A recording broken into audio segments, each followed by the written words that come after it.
Que igreja é essa sobre a qual Paulo fala aqui? Que família de Deus é essa? O que é a família de Deus para você? Eu me lembro de um pastor batista, daquele tipo do rastro de sangue, no ano de 1978, acho que foi no mês de julho de 78. Eu já era absolutamente conhecido na cidade de Manaus e toda a Amazônia, pregando na rede amazônica de televisão e nas rádios. Já fazia eventos e campanhas e cruzadas e pregava na praça e às segundas-feiras, nas faculdades, nos campos universitários, nos lugares os mais variados. E a cidade me tratava com um respeito daquele tipo de Atos dos Apóstolos, com alegria, com simpatia, com amor. E eu fui convidar. Todos os pastores já tinham aceito o meu convite. A Assembleia de Deus em peso, com meu amigo pastor Alcibiades Pereira Vasconcelos, que eu convidei para pregar na primeira noite, no evento. Convidei um outro amigo meu para pregar na segunda, e eu preguei nas duas últimas noites num estádio de futebol. Naquele tempo era chamado de Colina, era o estádio do Clube São Raimundo, na Colina. Aí eu fui lá convidar, todo mundo me disse, não vai. O meu amigo batista, o pastor Norton Hype Lages, falou, cara, ali não adianta não, cara. É uma denominação que fora do grupo deles está todo mundo perdido. Nós, batistas, que não somos do grupo dele, ele diz que estamos todos no inferno.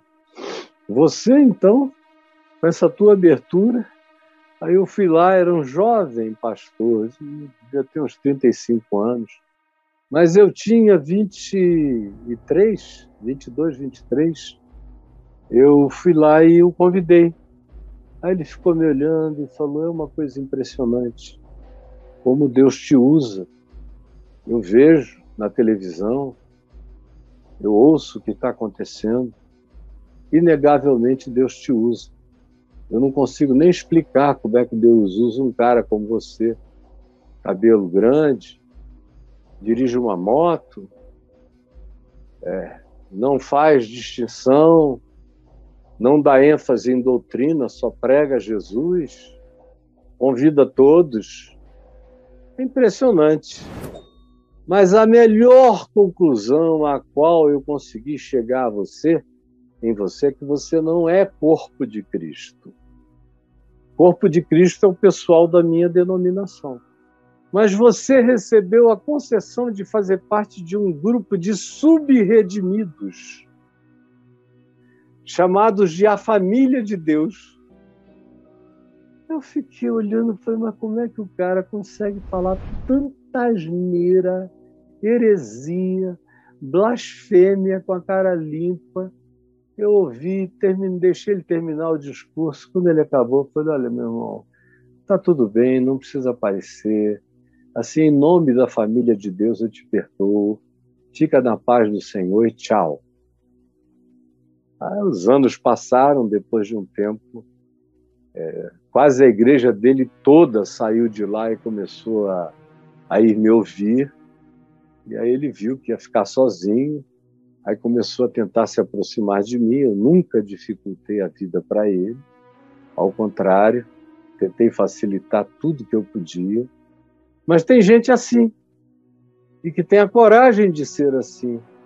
Como aqui entre nós, está cheio de gente com essa cabeça tosca, ogra, pequena.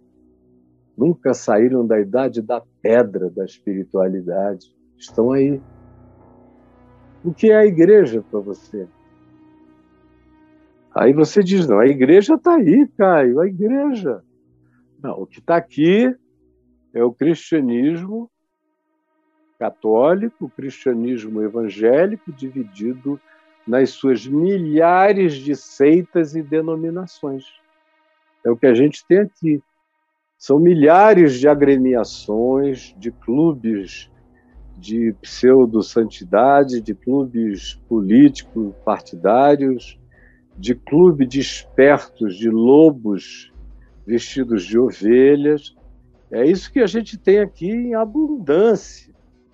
Antigamente, há 27 anos atrás, eram abertas quase 1.000 e tantas igrejas de papel nos cartórios por dia no Brasil. Imagina, hoje em dia, quanto não é? Quantas não são? Agora, igreja eu procuro, eu vivo querendo achar igreja. Aqui e acolá eu encontro uma comunidade de fé melhorzinha, menos medíocre, menos apequenada, mas as mais expandidas ainda são cheias de travas, de viseiras, de proibições. As mais liberais são ainda cheias de preconceito. E as conservadoras, então, meu Deus, são horrorosas. As puritanas são intragáveis. E aquelas que se sentem superiores, porque falam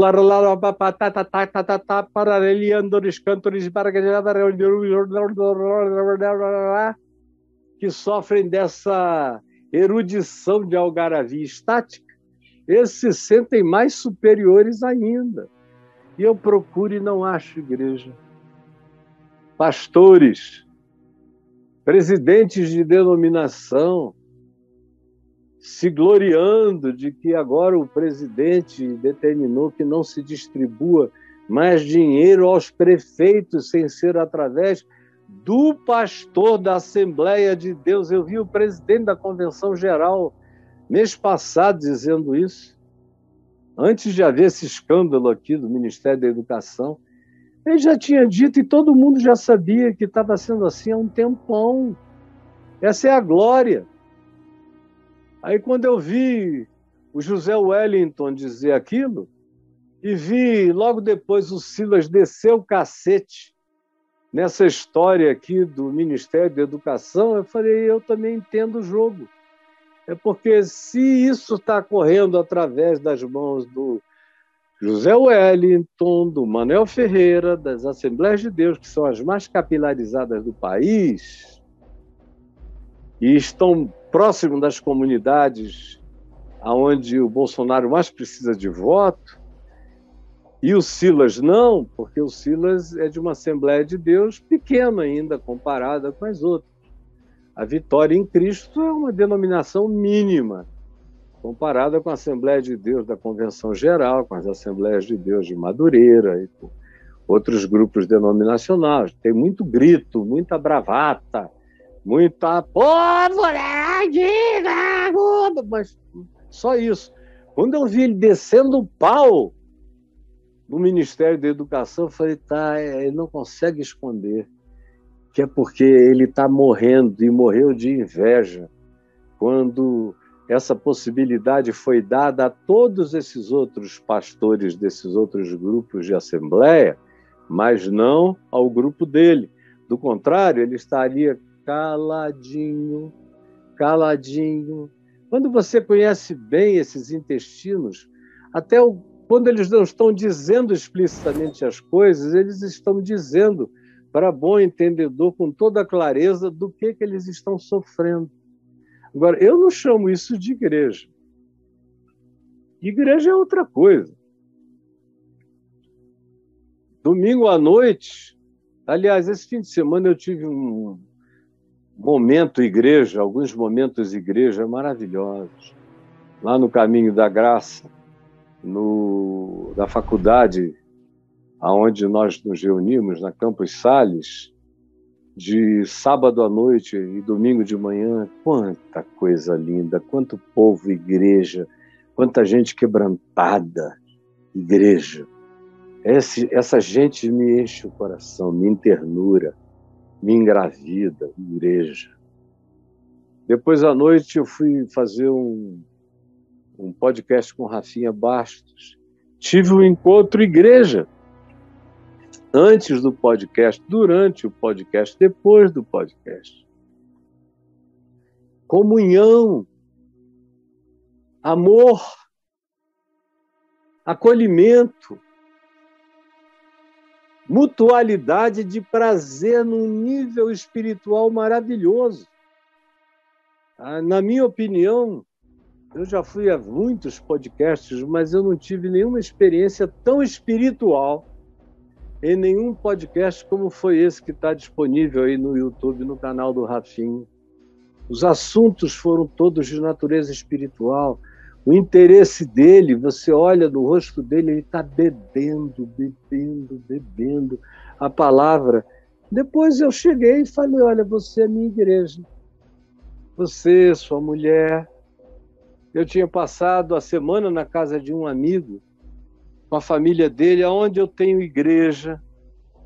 Fui para um jantar na casa do meu querido amigo Carlos Breguentin, da Lau, com os filhos, o Felipe e a Carol, e o netinho, o Arthur.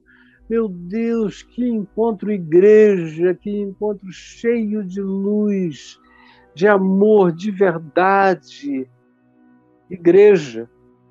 Eu tenho muitos amigos igreja. A minha igreja começa aqui dentro da minha casa. Com a minha mulher, eu durmo com a igreja. Faço amor com a igreja, beijo a igreja, cheiro a igreja. Minha netinha hoje de manhã me dá um beijinho com aquele cheiro de Johnson & Johnson, 22 anos. Ah, que igreja cheirosa, meiga, amorosa. Meus irmãos amados, queridos, que me tratam com toda a intercessão, oração. Milhares de vocês aqui comigo agora, hoje. Minha igreja. Aqueles que estão espalhados pelo mundo todo, tentando fazer o bem. Alguns que nem sabem de igreja nem do evangelho, mas são gente boa de Deus. São meus irmãos, são família de Deus, são corpo, expressão dos braços de Cristo, dos olhos de Cristo, dos passos de Cristo, dos socorros de Cristo, das doações de Cristo, do levantamento de Cristo, dos cuidados de Cristo na terra.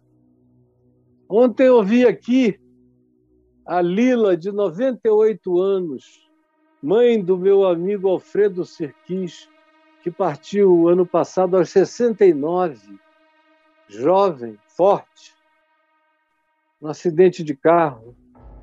E o filho dele, que assumiu todo o trabalho dele de meio ambiente, que está fazendo um trabalho maravilhoso que deixaria o Sirquis felicíssimo. Estava aqui com ela, 98 anos, está vindo de campos de concentração, de guetos, sobreviveu na Polônia, sobreviveu à Segunda Guerra, sobreviveu à miséria, veio fugida para o Brasil, sobreviveu o Brasil, sobreviveu às perdas que teve. Por último, agora sobreviveu à perda do filho, que era apaixonado por ela, que tinha acabado de fazer um documentário sobre a vida da Lila, que está no Now, para quem quiser assistir.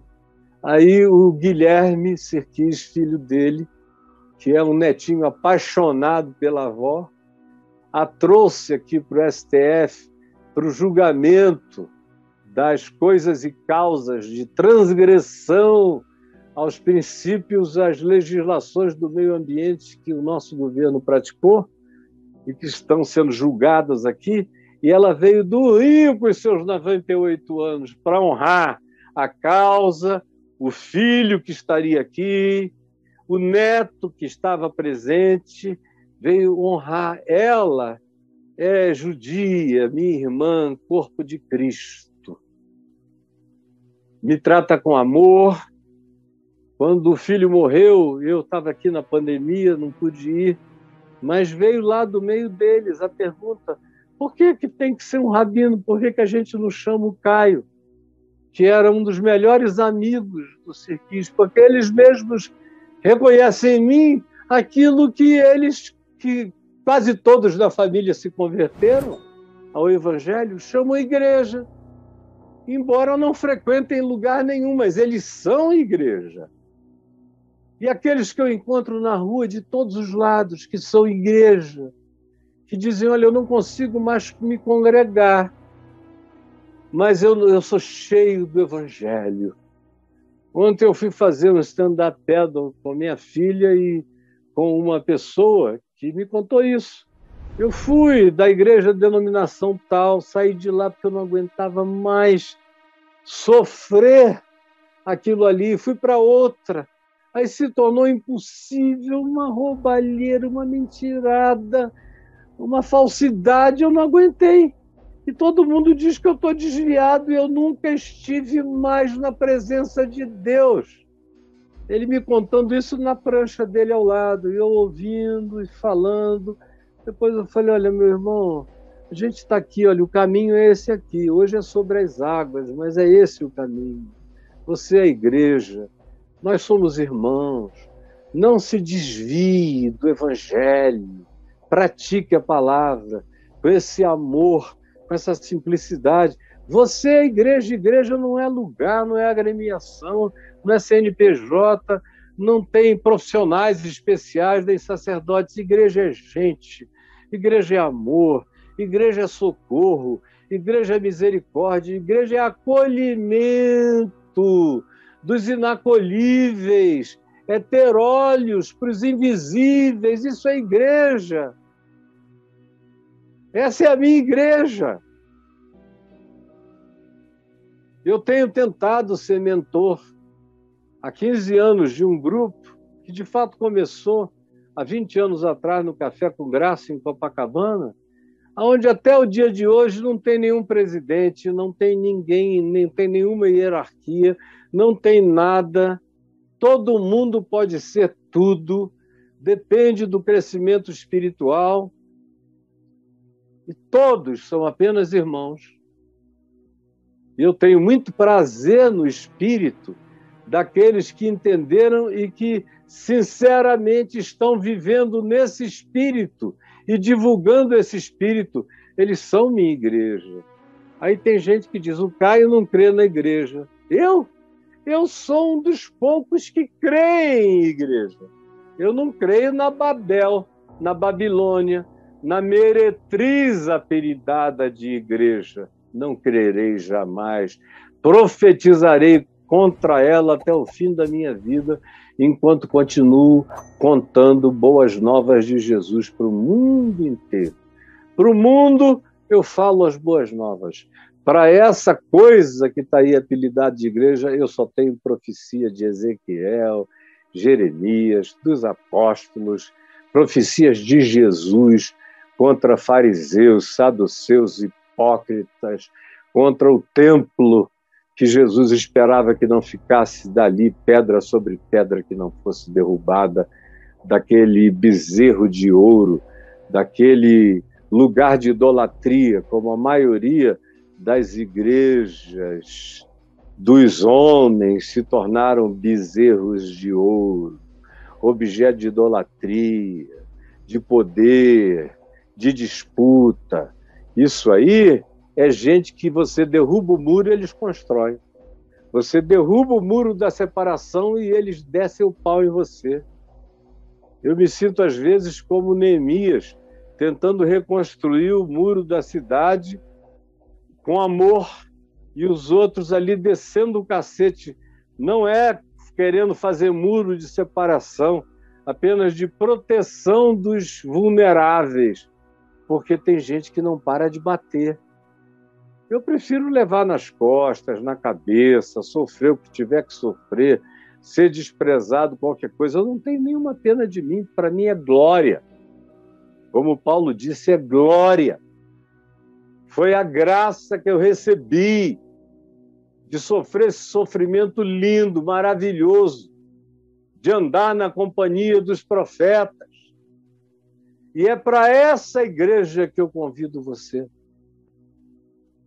Essa igreja que assusta os seres de outras dimensões. Pode chamar de anjo, arcanjo, principado, como você quiser. os apelidos que você dá. Eu também chamo por esses nomes para me fazer compreendido. Agora, para quem está do lado de fora, eu uso a terminologia que eles compreendem melhor. Começa com extraterrestre, porque não são desse mundo, são de outra dimensão, são de outra localização ou não localização ou dimensionalidade, que são também minha família nos céus. Eu estou cheio de família.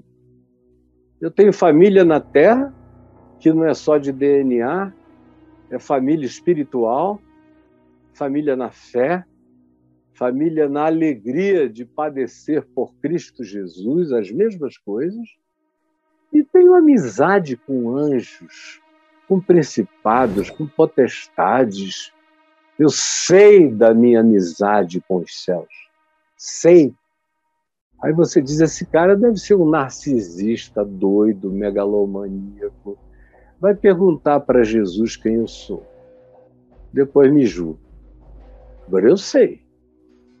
Eu sei que os anjos vêm muitas vezes e me servem todo dia. Eu vejo a mão de anjo para lá, a mão de anjo para cá, minha mulher vê, quem anda comigo vê. São intervenções, são cadeias que se abrem, são grilhões que se quebram espontaneamente, são realidades impossíveis que se materializam bem diante de mim, que pousam no céu. Amigo de homens e de anjos. Se você for escrever um dia uma lápide, aonde estiver o meu pó, você pode escrever lá, um homem amigo de homens e de anjos, porque é o que eu quero ser nessa vida, um amigo de homens e de anjos, porque essa é a igreja de Deus. A verdadeira igreja de homens deixa perplexos os anjos, os principados, os potestades, os seres extradimensionais em relação a nós, que se perplexificam. E Paulo diz, porque a intenção de Deus é que eles aprendam a sabedoria do amor no Evangelho, que derruba muralhas de separação e inclui os excluídos nesse amor que os anjos querem compreender e nem sempre entendem. Mas louvado seja Deus por quem permitiu que Cristo se dilate em si. E esse amor se expanda. E a gente compreenda a largura desse abraço eterno. A altura desse alcance. O cumprimento geracional de toda essa palavra do Evangelho que nunca expirará ou envelhecerá. Disso eu tenho certeza. E a profundidade das novas revelações do amor que vão se aplicando às novas condições da vida. Se você quiser ser do Evangelho, você tem que ter, no mínimo, essa referência para começar a jornada do seu crescimento e da sua maturidade. O resto é religião. Jesus, que essa leitura, essa releitura, essa aplicação tenham sido próprias, pertinentes, inquestionáveis, inegáveis, aceitáveis por todos os corações de boa vontade. É o que eu te peço agora. Em teu nome, Jesus. Amém e amém.